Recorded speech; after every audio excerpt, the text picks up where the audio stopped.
Okay, so good morning.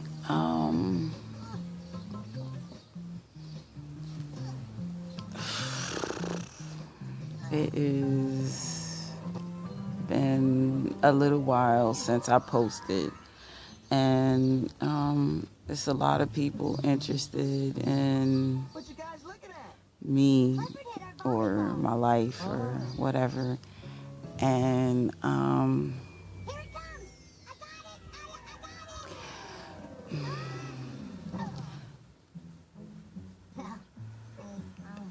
I honestly don't know what to say. Like I am so tired right now. The men that are fascinated by me, but don't really want to do what it takes to actually be me, be with me. I don't want to get married next week. Um, I want to be married because it honors God. But like I enjoy being single. I enjoy um, coming and going as I please according to what God has me do. I like spending the days in my room, in my bed, cooking, cleaning, spending time with my children, and that sort of thing. I really take being a mom seriously. I know some people don't, enjoy motherhood, or, it's just something they kind of got stuck with or whatever. But I enjoy teaching my children. I enjoy spending time with them. I'm getting ready to break out my sewing machine. So, like, I have that time now. And not to say that I'm not open to getting to know somebody, but I want to get to know my husband. Like I said, it's not like I want to get married next week or next month or next year, but like I don't want to hear I'm pretty, I'm pretty, I'm pretty, I'm pretty, I'm pretty all the time. Like I had an active father in my life. I know who my dad is. So I don't need someone to constantly tell me I'm beautiful or give me those lies for women that missed out having their dad or other significant males in their life speak into their life. I had Bishop Elder Jones raised me for a part of my life. My dad was there. My stepfather, although he had his issues, he really loved my mom. So, like, I had my Uncle Fred, my Uncle David. I've had men in my life, that weren't trying to sleep with me or do anything, tell me I'm intelligent, tell me how smart I am, tell me, how invincible, how much I mean to the world. And then like my dad, if y'all knew the stories and rumors about the things that my dad has done just for me, like I'm a daddy's girl. So I know. And then I met God. So like when my father passed, like I had a real relationship with God. So I'm a daddy's girl. And I don't want to be stripped from the protection and love of God to get to know you. Like, I don't want to be in a sexual relationship with someone that's not my husband. Like, now really think about it. You read my post, you watch my videos on Facebook, you follow me, you kind of see who I talk to or start moving in the same circles that I'm moving in, and you're like, wow, she's really smart, she's really intelligent, she has her issues, as do we all, and I will never sugarcoat. Like, I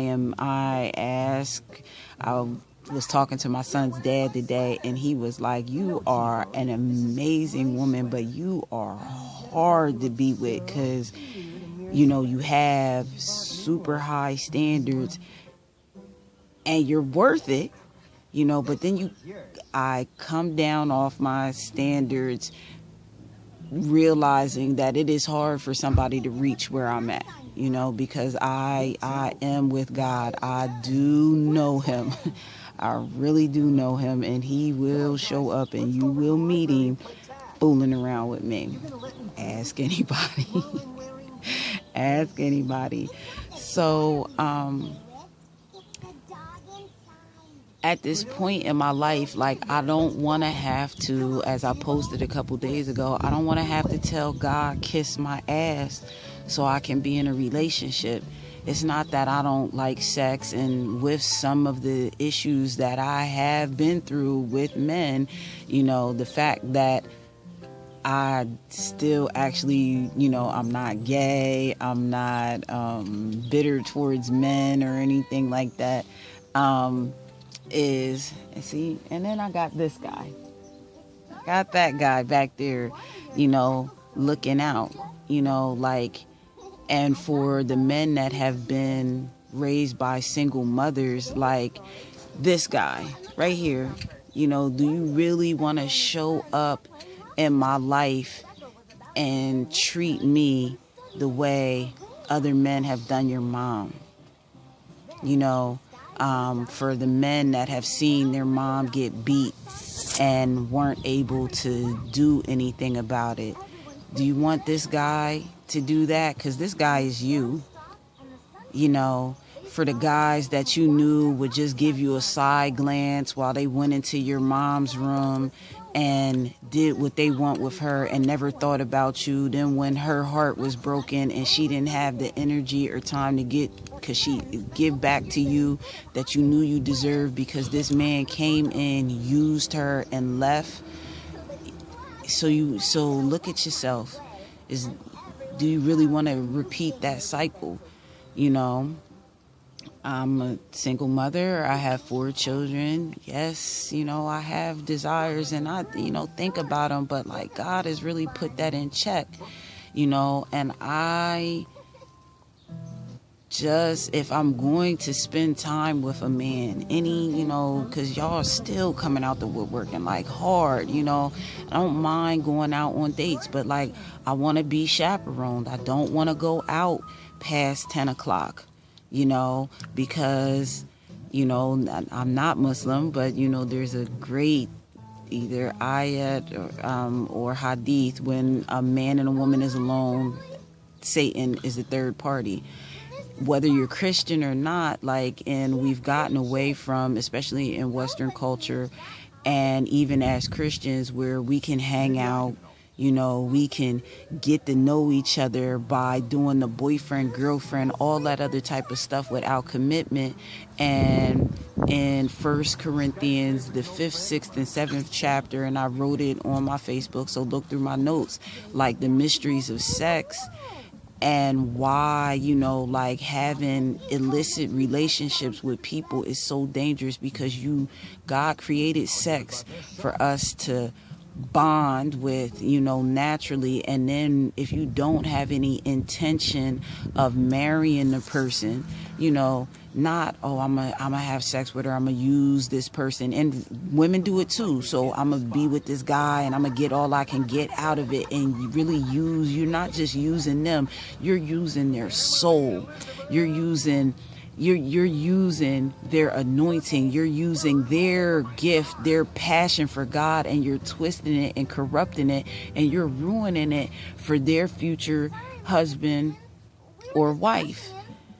And I've been there, I have children, I've also been married, but I've been there. I've done that. I've been the used by that, and I just don't want to do it anymore.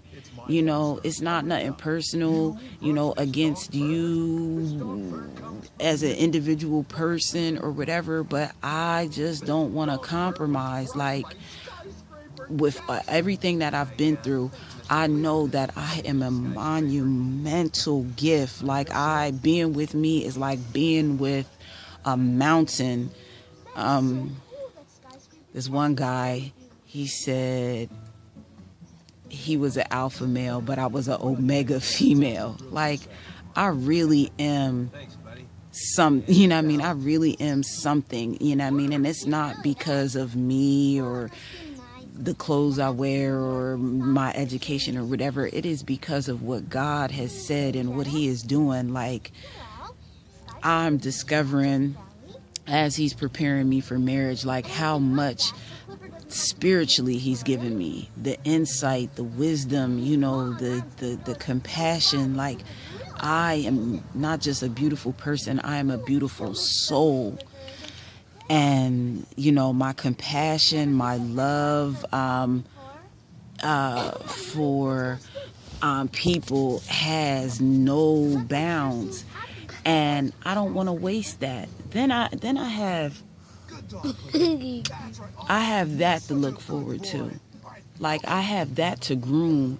This is my youngest son, but he does not belong to me. He belongs to God. And I owe it to God to give him, the witness that God created me to be for him. God could have chose anyone else to be his mother, but he chose me. And despite the circumstances, and believe me, the circumstances in history, in the conception of this one, like, this is just as wisdom. This is just as wisdom, and everything that it takes to create justice means experiencing injustice. It means experience pure ignorance. My 4-year-old can read, has been able to read for a couple years. He speaks, Chinese. He plays chess. Like, I as a mother am doing a monumental work for God and preparing him not only for God's service, because he does fear the Lord and he can pray up a storm.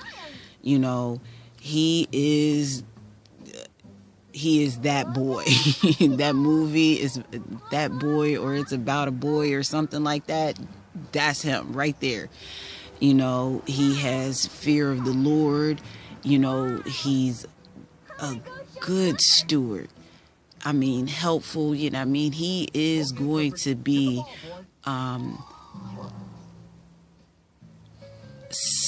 he's going to be something amazing to this world.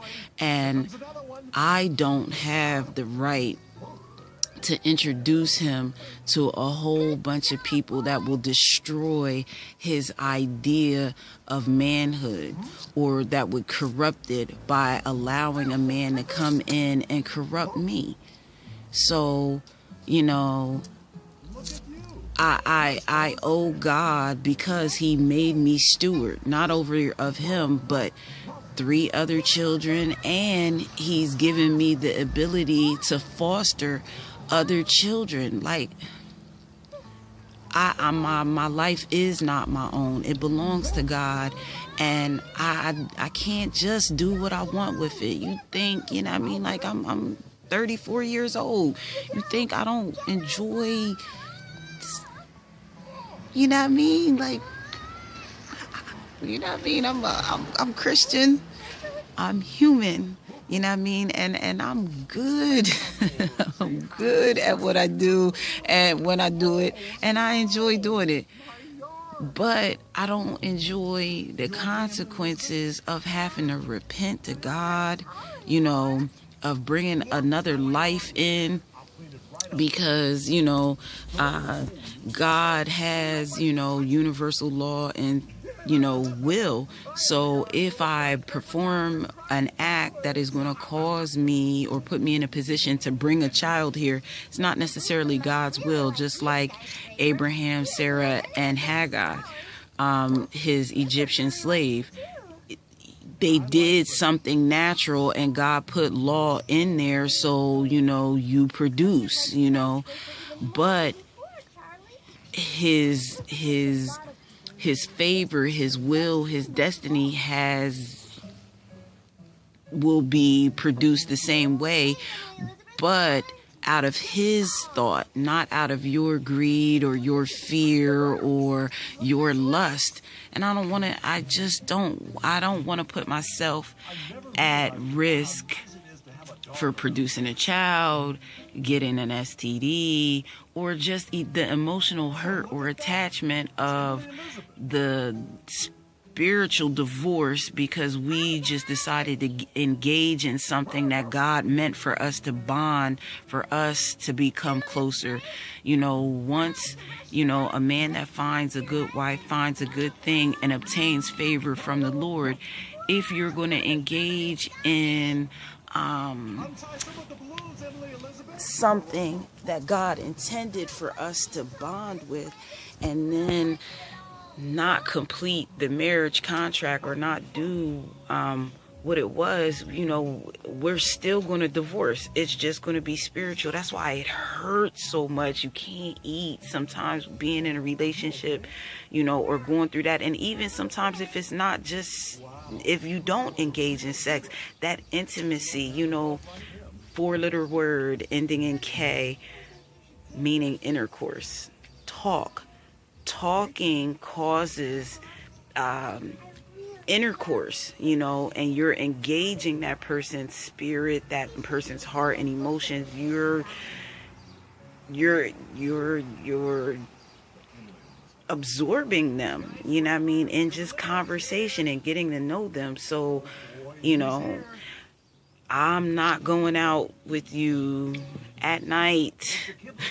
If you're interested and you're talking to me, I don't want to go out at night. If we do go out at night, I want to be with an older married couple. I want to chaperone. Like, I don't want to be caught where I'm compromised or my virtue is compromised or yours is, where I thought you was with her, like, I am an omega female. To be with me, other women are going to feel some type of way, and then it's nothing really going on. So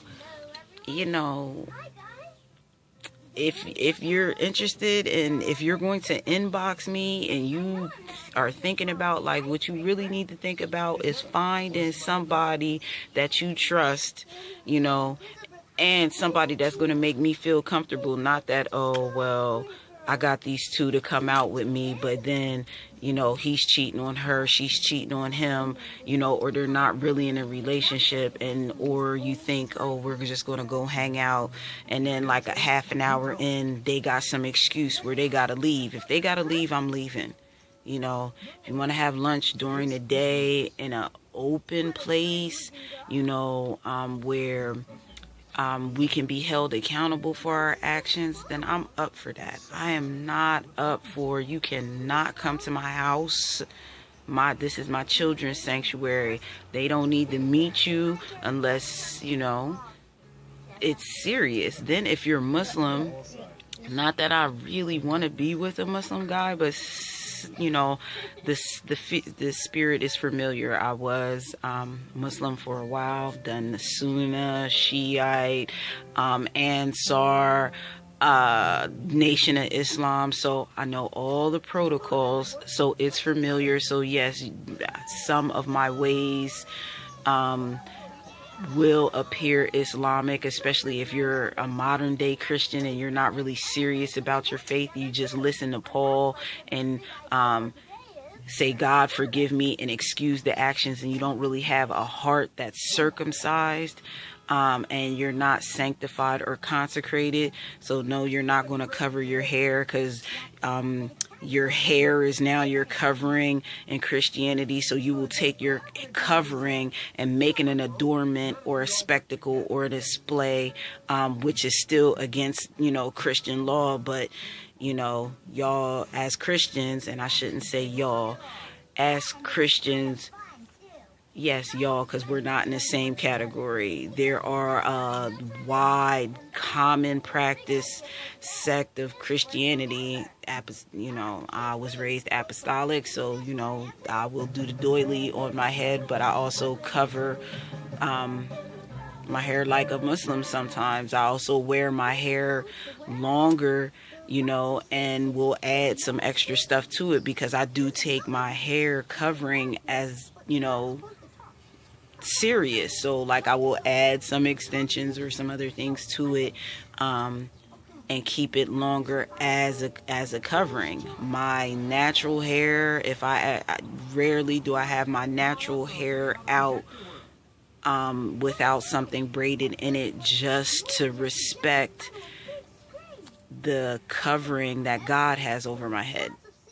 If I'm going to have all my hair without anything added into it, I'll cover it. You'll see it wrapped up. You'll see the little turban, or you'll see the scarf or something like that, because I fear my Lord and I respect, my husband, whether I've met him or not, whether I'm married or not. I still belong to God, my first husband.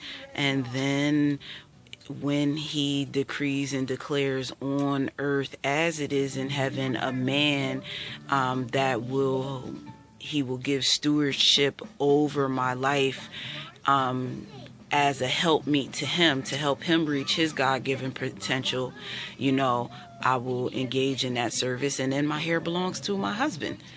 So, I'm not stuck up. I'm not conceited, you know what I mean? And I don't mean to seem to be wishy-washy, when like I post stuff, because I like sex, I like, that physical act. I like the closeness and I like the companionship. I don't like the ass whooping from God for not doing it his will. Not doing it his way or by his will. Like I have a real relationship with him. Like other people are seeking God. I found them. You know what I mean? Like I know him.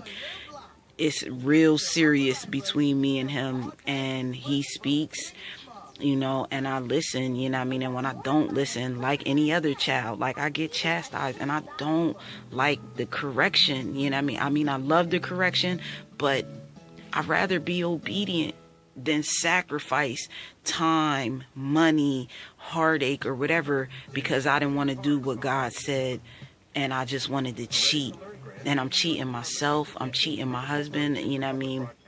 And for anybody that's thinking or listening and thinking, oh my God, that's my wife. Like my wife, like I don't want to cheat you. You know what I mean? How would you feel if you showed up, tomorrow and known that I was cupcaking with this other guy last night?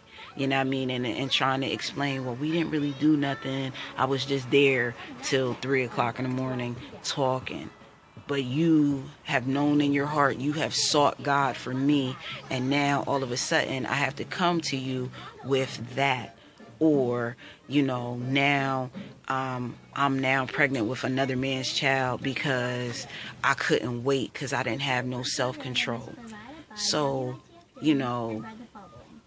I just want my husband to find me good. That doesn't mean we can't talk and get to know each other, but like don't talk to me with the intention of I just want to get to know her.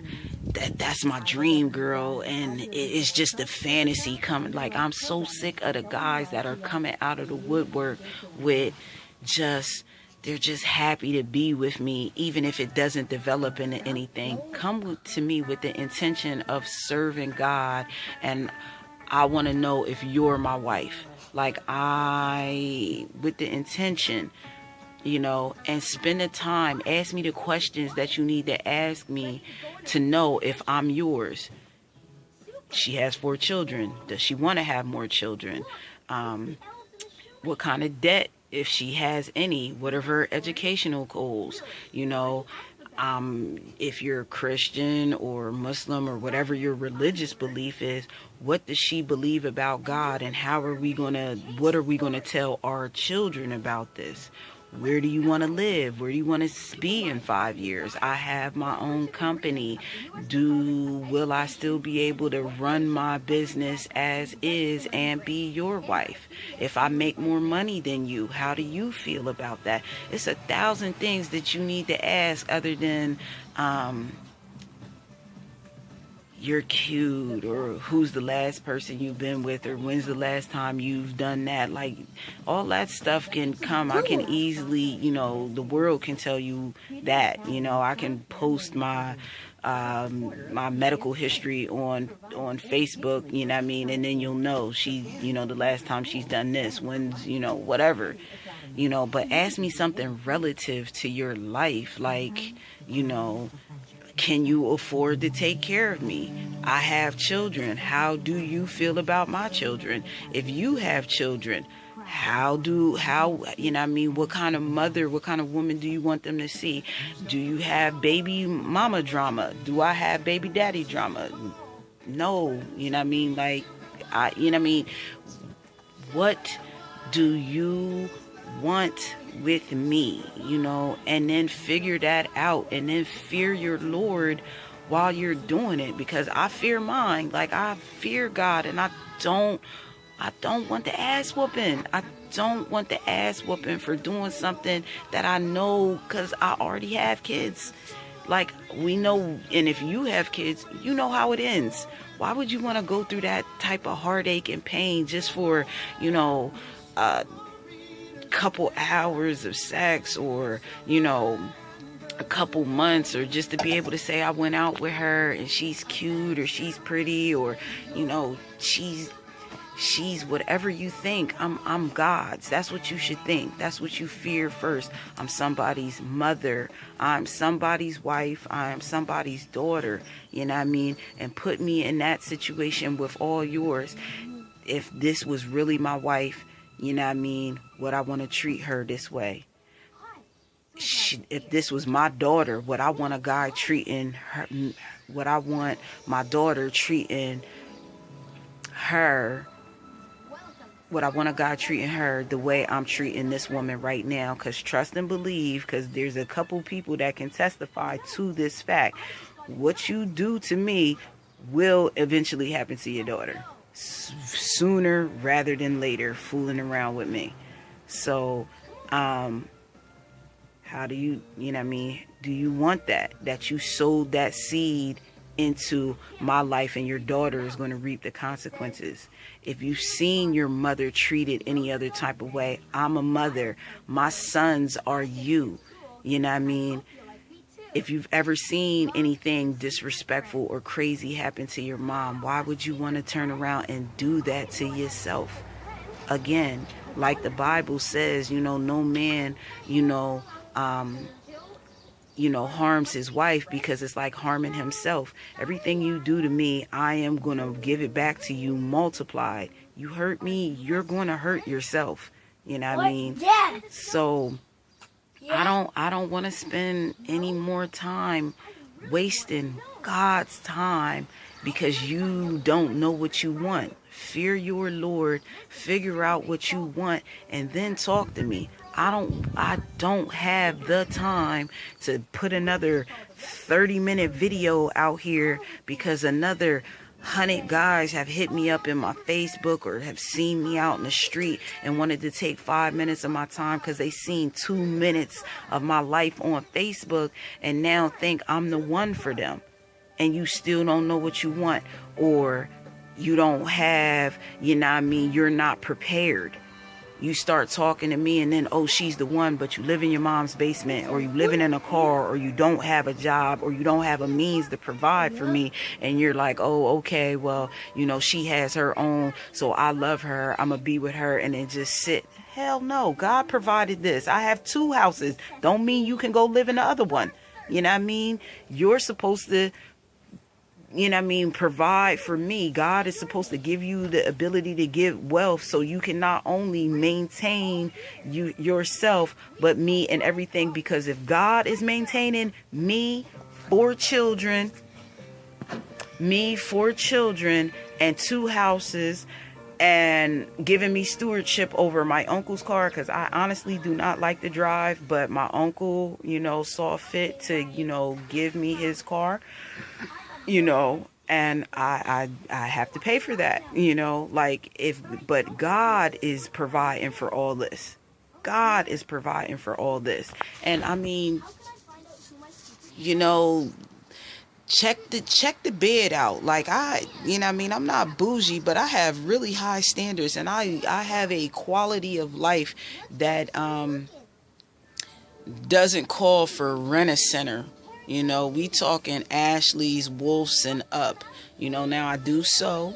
I make my own clothing, so my clothing is inexpensive, but like the quality of life and the taste of life, and then I have children. If you're coming in there and there was like, well, they have dads, they have responsibility, their dads have responsibilities. God is already taking care of that, and I don't have no issues with any of my children's dads. They provide for their children, hands down. Like, I have my children have men, for fathers that handle their responsibilities.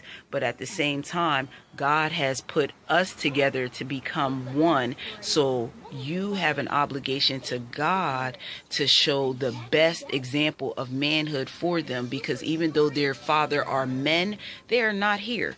They don't do day-to-day stuff, and children need day-to-day rearing. So if you're going to be or want to be with me and be like, well, they're not really my kids, keep stepping, because trust and believe, if you have children, those are my children, and I will never disrespect their mother, and I will never step on their mother's toes. But if I have to do day-to-day mommy stuff with them, I'm doing day-to-day mommy stuff. They may not be the children of my womb, but they are the fruit of the spirit of love, peace, joy, understanding that God has given us in a marriage. Those are my children, and I will respect them as such and respect their mother at the same time. So I'm never going to do anything, outright without at least talking to their mom.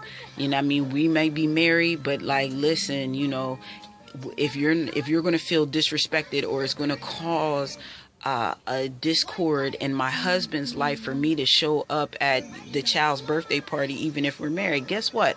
I'm not coming, because I fear my Lord and I respect my husband. My husband needs to be there for his children. And if the mom is not mature enough to handle me being there, then I'm going to back out, because it's my job is to help my husband meet his God-given potential, and he still has to deal with her. I don't. That's not my job. My job is, after that goes bad or whatever, to be a good example for our children and be the example for the children when they're there. But my job is never to go challenge their mother. It's never to go and do stuff behind their back. My job is to support my husband. It's not to get into anything with her. So, same thing with with the other children. Leave it alone. Leave it alone. Leave it alone. Leave it alone. Leave it alone. Ooh, God, I'm going to have to deal with some stuff with my... All right, God. All right, God. That's coming. That's coming. But fear your Lord. Because I fear mine. I don't want... I want to provide a home for our children. I want to provide comfort and support for my husband. And it does not take all day, or 1,000 days getting to know somebody if you're asking the right things with the right intention. Your intention drives where you're going. Some people are in long courtships because they're playing around. I'm not playing. I don't want to be anybody's girlfriend. I'm not interested in being your baby's mama, and I'm not your mom. When you do stuff, I don't have to forgive you and keep allowing you in like mothers do. My son can do anything under the sun, and I will forgive him and you know what I mean, and he will still be in my home. My husband, you are my husband. I hold you accountable to God. I can forgive you, but I can remove myself because I am God's gift and I am not your plaything. So I don't have to allow you to go and drink all night, come home drunk, and then just accept that. You know what I mean? That's not God's will. Be not drunk with wine, we're in excess. So you can go ahead and drink. Have your little, 2 shots, go out, do what you do, boo-boo. Jesus's first miracle was turning water into wine at a wedding where people were already drunk. So you can drink. Don't come home pissy every night and think, well, that's my wife, she's still supposed to love me. I do love you, but I fear God, and you're out of order. So what I mean? Like, I'm not tolerating everything. The Bible doesn't tell me to, you know what I mean? Like, people make mistakes, but then you repent, which means you're godly sorry, and then you return to the high place of a relationship with God, like Adam in the Garden of Eden before the fall. You're supposed to be talking to God directly. So because you're talking to God directly, everything you do is in order. Anything other than that, I don't have time for that. Oh, she's so pretty. Bitch, I'm just as pretty as I am ugly. There are things about me that can be very, very ugly. And so with all the beauty that I have, why invoke the ugliness? Why invoke the bitch in me, the pure monster? For every good and holy and righteous angelic thing about me, I'm that one, for real. Like, y'all know my family. Like, and if not, this is, at least if you live in Pennsylvania and the city I'm from, you know my family. They no joke. The guys is crazy, and the women, whoo, you know what I mean? And it's not, I shouldn't brag on my grandmom's past history, but listen, I'm cut from some cloth. We not taking nothing. Like, I will put you 6 feet under. Real talk. I will put you under, like, baptize you, take you to the water, and then let you meet your maker. So you don't go with sin. So, I'm just, you know what I mean? I'm a funny person, you know what I mean? I'm highly intelligent. My IQ is really off the charts, so you can't really play with me. I mean, you can, but games at my level are different, and it's not that I don't want you, but I want God. I want God. I need God. I love God. I love God so much, you know what I mean? And everything about me that is attracting you to me is because of him. And if being with you is going to cause me to separate from God, everything that you like is going to go with it. And then I'm going to be someone that you hate because God is no longer there. So fear your Lord, you know what I mean? And just do it right, or don't bother, you know what I mean? Love, even if you're not sure, love yourself, or love the idea of happiness enough to be like, you know what? She's so sincere about it that she's going to post a 40-minute video on it and pray for me. I'm not going to talk to her because I want to be the reason why she actually gets it, because I want to see that marriage. I want to see that love so I can have hope. So I'm not going to touch her. I'm not going to play with her. I'm not going to talk to her, you know what I mean, in any old kind of way or at all, because I want to see her get that, because I want to see it too. And if I can't give it to her, or I can't be that for her, I'm not going to stand in her way, because trust me, I'm not chasing no guy down. I'm not interested. There was a guy that I was interested in, but I'm not chasing it down if you can't see yourself doing that with me. I'm no longer the ideal dream girl, because I've had children, I've been married, I've done certain things that when I was looking for, that's why I say, you're going to have to give up the ideal of happiness to experience the reality of me. There is levels of love and passion within a human being that you will never know because you judge them because they stuttered or they didn't have certain things. But like getting to know the heart and soul of a person and taking the time, you can spend an eternity getting to know it, but it takes a day to be able to see God in them and keep walking life out with that. So, all I'm asking you to do is, if you are interested, fear your Lord and find him in me, and then walk with him in me every day.